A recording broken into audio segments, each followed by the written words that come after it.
Greetings, Pokemon fans. Welcome back to Polar's Wrath. My name is JD, and today we're doing a playthrough of Pokemon Crystal using Crobat, the bat Pokemon. This is an optimized playthrough. Let's go and watch this first battle against our rival. His name is Triple Question Mark, as per tradition. We gave him a Crocodile that really wasn't a great choice, and we named our Pokemon Crobat. Crobat's going to go ahead and hit 3 Gusts, knock out Totodile, not a problem at all, super easy, barely an inconvenience. And I'm going to move right on to this part of the game right here.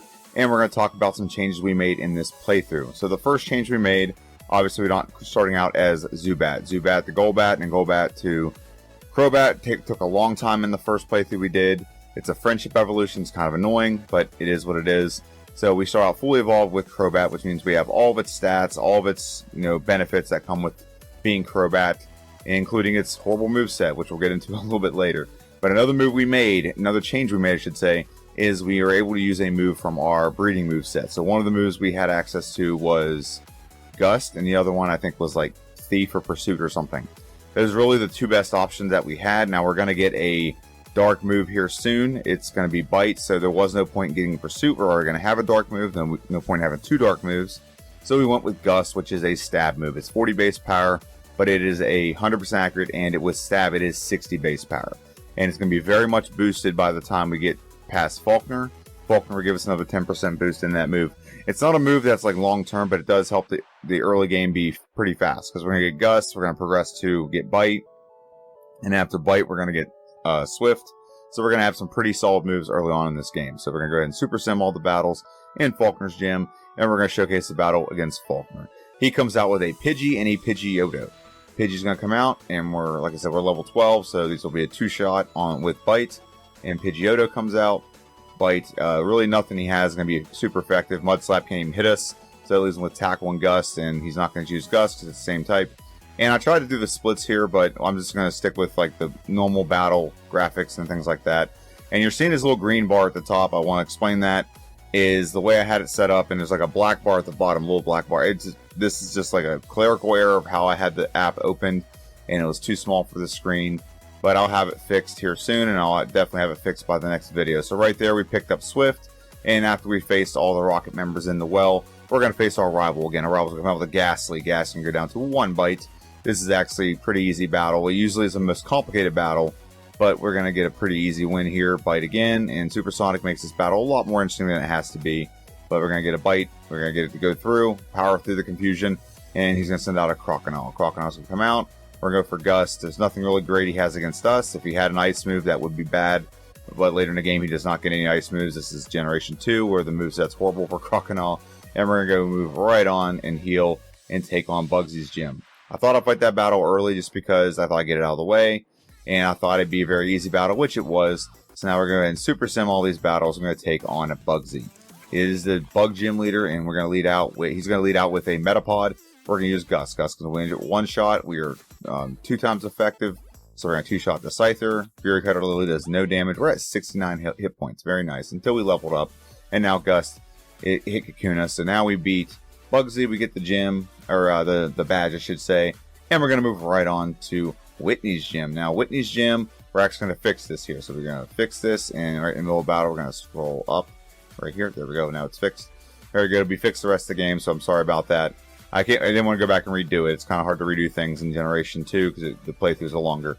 But Whitney, we 1-shot the Clefairy, and now we 1-shot or 2-shot the Miltank. So not a big deal. She is really a non-contest, and now any normal type moves we have are going to be boosted by 10%. And like I said, we replaced Swift with Return, and now we're facing Sudowoodo to the Rock Tree thing. We're going to confuse it, and Confusion's actually going to be a big saving grace with this Pokemon. Return's not doing a lot of damage, but it looks like it's doing about 1/3. And with 1 more return, we get the knockout. Very good. Beat Sudowoodo. And I'm going to move right on to, I think it's like a Rage. Yep, we're going to go Lake of Rage and pick up Hidden Power. And we went with Hidden Power Ice in this playthrough, just like the last one. There really was no point in changing it up. It's going to compensate for a lot of things that we have to deal with that we're not super effective against. And it's going to eliminate 1 gym leader and Elite 4 member. We're in the Komodo Girls, whatever it's called, dojo, whatever it's called right now, the dancing studio. And usually right here is where I like to go over some things with the channel. Make sure you like and comment down below. Those things help out the algorithm. And make sure you subscribe. Subscribing shows YouTube you're willing to come back and watch more videos in the future. And if you do like these videos, you hit the notification bell, you get videos like this all the time. And it really just helps out the channel. And right now I'm at 523 subscribers. So it's pretty good, but we're striving towards 600 and eventually striving towards 1,000 and so on and so forth. So it really be a big help for the channel if you can hit that like and comment and subscribe, all those things. But if at the very least you just like and leave a comment, that'd be great. So we're finished up with Komodo girls here. Pretty easy, super easy, barely an inconvenience. And now we're going to move on to our rival. Our rival, this is rival number 3, I believe. And he's going to come out with a Haunter. Haunter, we still have Bite, so that's super effective, but we're not a one-shot yet, darn it. Okay. Magnemite comes out. We don't have Magnemite's not much of a problem at this point. It does not have paralysis moves. It does not have Thunder Wave, so it's not as big a deal right now as it is going to be in the next battle. But it's something we do have to contend with. We don't have a great option for that, which is the same reason why we're going to have problems with Jasmine. But we beat our rival. We fall through the floor. We ran right in front of Morty, and we're going to take on Morty. We still have a super effective move in Bite, but I don't think it's going to be a one-shot. Then one-shot our rival's Haunter. Why would it one-shot Morty's? Maybe Morty's at a lower level. I don't know. But Haunter comes out, or Ghastly comes out, and Bite will be a one-shot on the Ghastly. Very good. And Wing Attack, we're going to learn that right now, which is going to be super useful because it's super powerful. Goes off our physical attack stat. Bite on the Haunter is good. Gengar will not be a one-shot. So we're going to go for Bite, and we just got to make sure we don't get hit back. We get a flinch, which is perfect. We hit Haunter with a Bite. That's a one-shot. We beat Morty pretty handily, honestly. We're going to leave and go right towards the next gym, which is Chuck. Now we're going to move these boulders out of the way. We're going to Super Sim that battle, and we're going to go ahead and face Chuck. This is a foregone conclusion. We picked up the Sharp Beak. We have Wing Attack. This should be a very easy battle. I guarantee Primeape's a one-shot. Poliwrath, for some reason, is very bulky, so we never one-shot Poliwrath with anything. But Wing Attack will be a two-shot. Surf does nothing to us. Hit the knockout. Get the win over old Chucky boy. And we're going to leave his gym and go right to the lighthouse. We're going to help save Ampharos. Ampharos is feeling pretty sick. He gets so much better once we give him his medicine. He flashes us. And after we beat him, we're going to go ahead and go right to the Lake of Rage. We're not going to face Jasmine yet. We don't have a great move for Jasmine. And we're not at the point yet where we really want to add Hidden Power Ice. Wing Attack is a two-shot. A combination of Wing Attack and Return is a two-shot on the Gyarados. And now we're going to face this guy. Actually, no, we're just going to talk to him. We're going to go help him with this rocket plotline stuff. That's kind of boring. We're going to skip right over it and go right into Price's gym. Now, Price, we are weak to him because it is a flying gym. Or, I'm sorry, an ice gym, and we are a flying Pokemon. So we can get losses here, but we're pretty powerful and we're pretty over level for this gym. We're 10 levels higher than the Seal, and we're almost 10 levels higher. We're 9 levels higher than the Dugong Gong Gong. And so now we're down to the last Pokemon, which is Piloswine. Piloswine's going to come out. Return's going to be a two-shot unless he heals. He will heal. We're caught in a healing loop with him, but we get a 3-shot knockout. Very easy win over Price, and then we're going to leave Price's gym, and we should go right into Jasmine's gym. Jasmine is the Steel Gym Leader. We don't have a great move, like I said, and she's going to lead out with one of her Magnemites. Now, we made a mistake here in the first battle. We did not equip a Paralyzed Cure Berry, and he actually confuses us rather than Paralyzed. That's not bad. So we do get through the first Pokemon, but the second Magnemite's going to get what it needs to get done. It's going to get a Thunder Wave in. We hurt ourselves, and now our battle is just like a foregone conclusion at this point. Yep, and get knocked out. We don't get to the Steelix. That's sad. But now we got a Paralyzed Cure Berry equipped, so now we can face her again. And what we should be doing is, we're not doing this correctly. What we should be doing is going for Confuse Ray. Confuse Ray will stop Jasmine from actually being able to paralyze potentially, and we can knock her out in 2 hits, it looks like, every time. We're still paralyzed. We go into the Steelix, and Steelix we're going to go for Confuse Ray, which is what we should have been doing all along. It's going to help us do a little bit of damage. With Hidden Power Ice, we do a little bit of damage to Steelix, but not a lot. And I don't want him to get in like a healing loop, but it knocks us out anyway. Awesome. And so now I think we just realized that we should go for Confuse Ray on all of them. And actually, we're still going for the same strategy. Confuse Ray is the best way to go. It's 100% accurate. It's going to happen. Like right here. There we go. So now it looks like even if she does hit a Thunder Wave, we're still not going to be confused or paralyzed. And so now we go into the last battle against the Steelix. And Confuse Ray is still doing a lot of damage. Iron Tail doesn't do a lot to us. But it looks like we're in 3-shot range. We just got to hit. And if he hits himself in confusion, we might actually get a chance to win. She heals. And she heals, which is what it is. And we get in the same situation. We knock out the Steelix. A little bit of luck involved in this battle, but we do get the win. We beat Jasmine. And we're going to move right on to our rival, number 4. Rival number 4 is going to come out, and now it has a Magneton. So we kept the Paralyzed Cure Berry for this battle. We didn't change. I think we might have changed it out for some things, but we really just went back to it because we needed it so bad. Hidden Power Ice is not a one-shot on the Golbat, but it's a two-shot. We take very little damage, and now we're going to go ahead and take on... we're going to ignore Mean Look. I think I was paying attention. I think I actually looked away at my TV next to me, and was watching YouTube when that happened. Sometimes I click through this battle, but we get the knockouts, and now we should be in the clear as long as we can just hit our moves. Wing Attack is a one-shot, very good. Return is a one-shot, very good. And that leaves for Alligator. For Alligator does not have anything great against us, so two-shot with Return. Very good, get the win. Pretty easy win, honestly. We just have to get through the Magnemite. But we get the win, and we're going to move right on to Claire's gym. Now, Claire is the Dragon Gym Leader, and this is basically a foregone conclusion. When you have Hidden Power Ice, it makes this battle obsolete as hell. And Hidden Power Ice one-shots the Dragonair. The second Dragonair comes out, same result. The third Dragonair comes out, it's the same result as well. And that leaves Kingdra. Now, Kingdra has some interesting options here. It doesn't have anything great against us. So we just need to do a combo of Return and Wing Attack, and it heals, which it is what it is. But we return, get the knockout, pretty easy win over Claire. Very dominant win, I should say. And now we're going to leave this battle and go right into our next battle. And then we have some problems with the Elite Four. The problem with this Pokemon, it's not bad, but it's also not great. If every Pokemon I play through had these stats, I'd be ecstatic, because some Pokemon have great moves but don't have great stats. This Pokemon has great stats, but the moveset's not great. The most powerful move we have is Return at 102, and nothing else.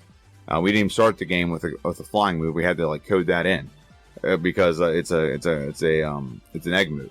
But we're in this battle right here, and I did not equip the Paralyzed Cure Berry, and this is why Magneton is such a problem in this battle, because it paralyzes us, and then the rest of its team, it goes first all the time. Now, if Kadabra was smart and went for Psychic or Psybeam, it probably could have knocked us out there.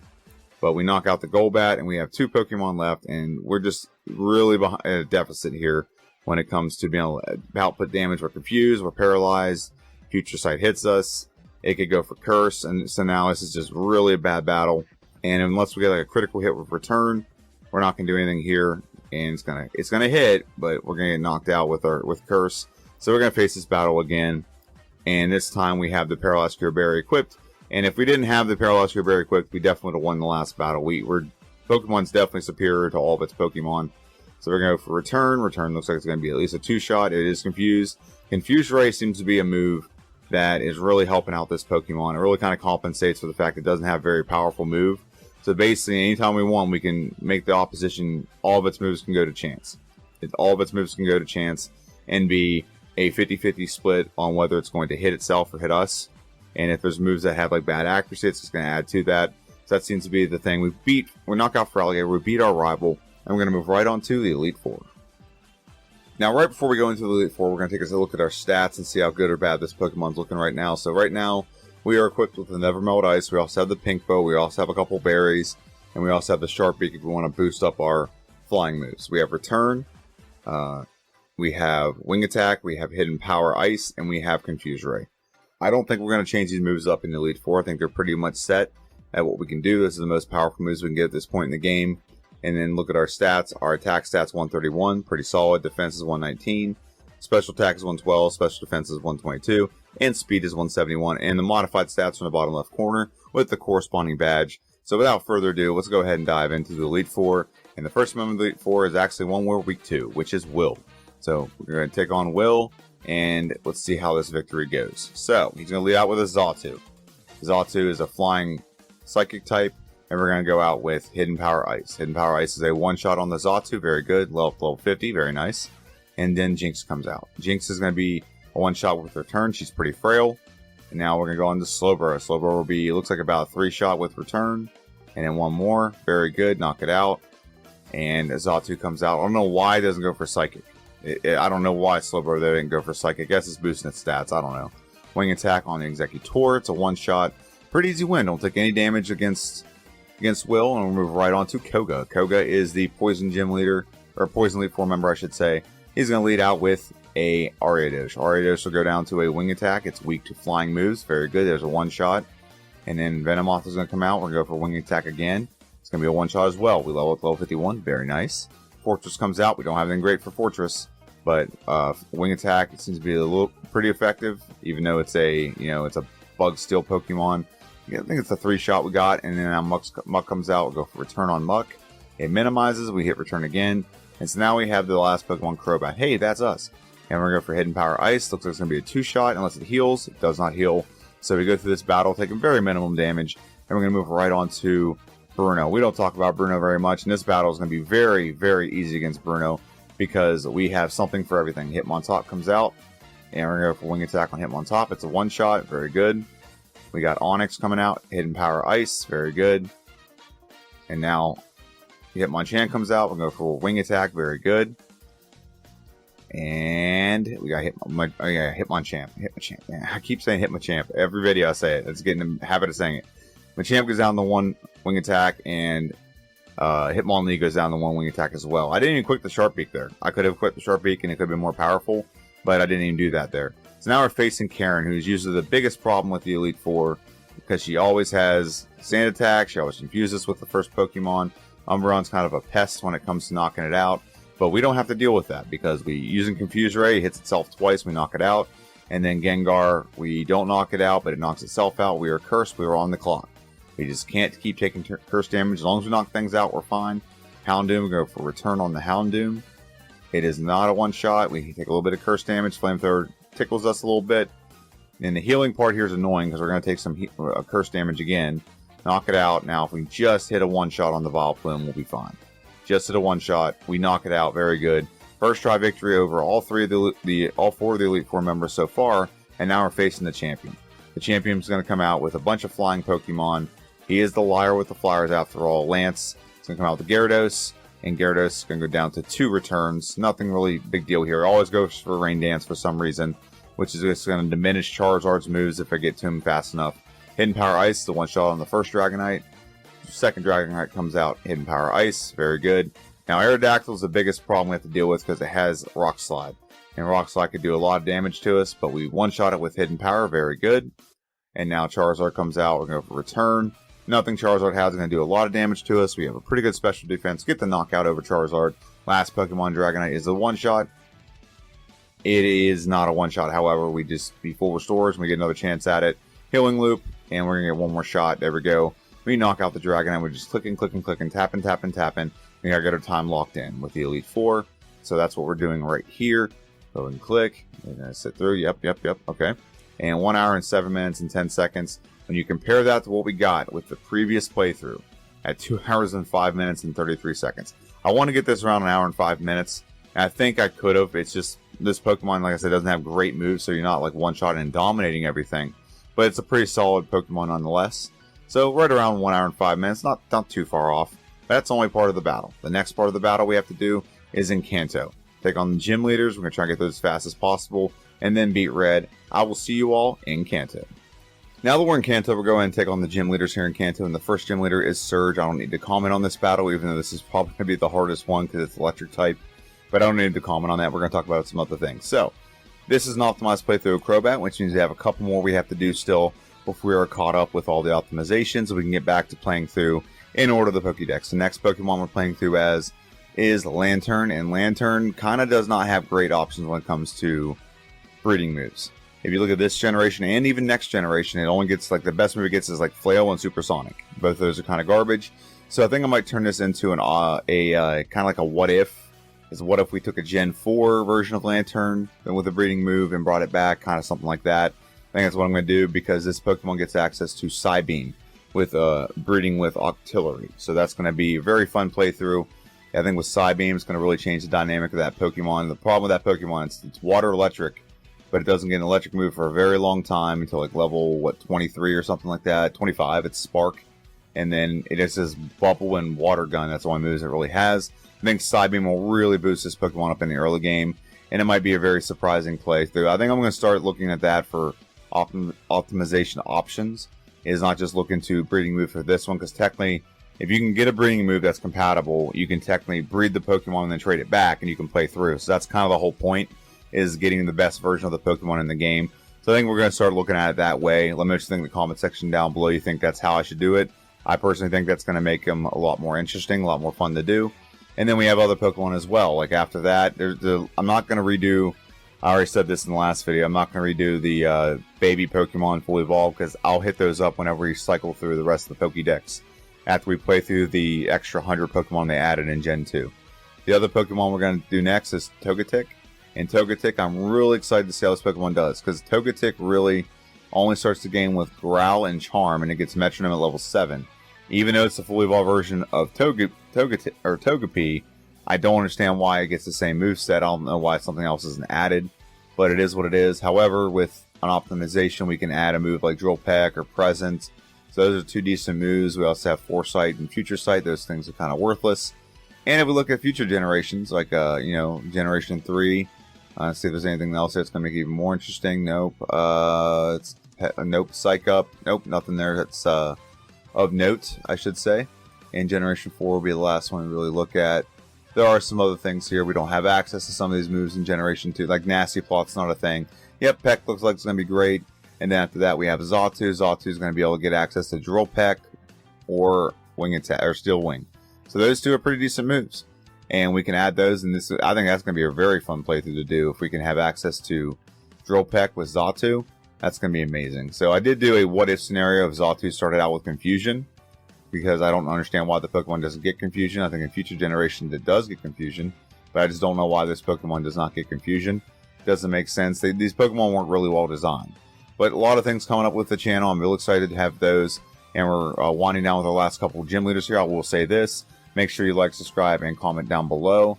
And these things really do help out the channel. If you made it this far, it's amazing, because you've watched through a whole bunch of minutes of me just talking about Pokemon and talking about these battles that you're able to see for yourself on the screen. And then the last thing I do want to say is there is a video coming out next Monday, which will be, obviously, it's a prediction video. And then Wednesday is our final fighting type Pokemon of Generation 1. And we can get that on record, and then we can actually give a kind of a conclusion video about who the best fighting type is in the game. So let's jump back into this blue battle. Pidgeot comes out, and we're going to go for Confuse Ray on Pidgeot. We don't have a lot of options. It confused us back. It did the old Switcheroony card from Uno, or reverse card, I should say, not the Switcheroony.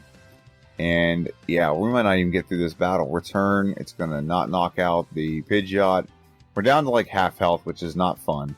And so now we're going to hit Return on the Alakazam. Does knock it out, so that's good. Rhydon comes out. We're going to go for Giga Drain.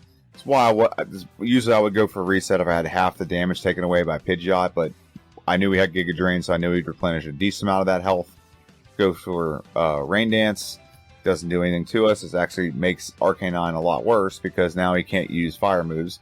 So he's going to use only Extreme Speed, and we do confuse it. We double click the move on accident because we're dumb. And it hits itself, returns about half. It's going to heal, so we're going to get another chance to get a 2-shot. It's in a healing loop. We get the knockout, very good. And in the last Pokemon Executor, it is weak to flying, so we're going to go for Wing Attack. Is it a one-shot? It is not. So close, but it goes ahead and seeds us a little bit, but we're going to get another chance at it. One shot on the second attempt. Level up to 69, very nice. And we beat Blue, and we're going to move right on to Red. Red is the final battle of the game. He's going to come out with a Pikachu. Pikachu is a one-shot with Return, very good. Next Pokemon, Espeon, we're going to go for Confuse Ray. And what we don't want is we don't want Espeon to actually attack us or set up Reflect. As long as it hits itself, we can pretty much one-shot it. Confuse Ray on the Snorlax. This makes this a battle where it's a lot of chance in this, because we don't have a definitive way to one-shot Snorlax. Is usually the problem. It's going to hit itself. Good. Now we get through that, and now we're taking on Blastoise. Now Blastoise, Confuse Ray help us out a lot as well. Make it so it can't attack us. We don't have a great option. Giga Drain does a decent amount of damage. However, Blizzard is going to dang near one-shot us, but it actually freezes us, so we don't get a chance to attack. So we get to the Blastoise. That's a problem. It's really an RNG battle. We don't have a way to just like one-shot knock it out. You have RNG when it comes to Blizzard hitting, and you have RNG on whether it's going to attack us or not when it's confused. So right here, Espeon just went for defense. It upped its defense, and that's going to be annoying. So we're going to have something we have to deal with, and you're going to see a lot of resets here because we're trying to get through that RNG of randomizing, Reflect, so that we can't do a lot of damage. Look how little damage we do to the Snorlax. We get paralyzed. I'm like, you know what? Let's just go ahead and do this again. We're at a decent time. We're well under what we were in the previous playthrough. But our goal was to try to get this done under around an hour and 40 minutes. So here we go again. We're going to go ahead and Confuse Ray. We're going to return, and it went for Reflect, so its defense is up, and it knocks us out with Psychic. That's awesome. So it's really just an RNG battle. There's not a way to brute force our way through this. We have to have Confuse Ray stop Espeon from putting up a Reflect. Because not only does it up its defense, it ups Snorlax's as well. And we gotta be able to knock out Snorlax. It'll be depleted by the time we get to Blastoise. I'm not worried about Blastoise. But the fact that it continuously keeps up in the defense of Snorlax, and this one just does a lot of damage to us. So not too happy about that. I'm not worried about it because we can always replenish health against Blastoise. But Confuse Ray, and if Snorlax hits itself, we got a chance. Reflect is not up, so we do have a chance to knock this Pokemon out. Hits itself, and we knock it out very good. And now we're up against the Snorlax again. And the problem with Snorlax is it's an RNG battle. Flip a coin. Is it going to confuse it? Is it confused? It's going to hit itself good. We gain a lot of health. Blizzard misses. That's another RNG thing. Blizzard can miss. So to get through, and I'm pretty confident we're at a very good spot. I'm going to go for Confuse Ray just to be safe. It can hit us pretty hard because of Flamethrower, but we do have decent special defense, so it's not going to hit us too hard. So we knock out the Charizard, and that just leaves one Pokemon left, which we have a super effective move against. It'll be easily a 2-shot. It can't do anything to us anyway. So we beat Red. We knock him out at 1 hour, 40 minutes, and 48 seconds. When you compare that to the previous playthrough was 2 hours and 44 minutes and 56 seconds. So we gained over an hour and 4 minutes on this playthrough. So I'm very tickled pink with the results of this playthrough. Could we have done better? Absolutely. I might have a third playthrough in the future because I think I can get this under an hour. I think I can get it under an hour and 30 minutes if I try hard enough. But that's it. That's the playthrough. Again, like I talked about earlier, make sure you like, share, subscribe, comment down below. The video coming out Monday as a prediction video for Lantern. And there's a video coming out on Wednesday of next week, which is the final fighting type Pokemon in Generation 1 that we're playing through, the figure who the best of every type is. And that Pokemon is Hitmonchan. And I'm going to give you a heads up, Hitmonchan's kind of garbage. So let me just think. Have a good one, and see you guys next time.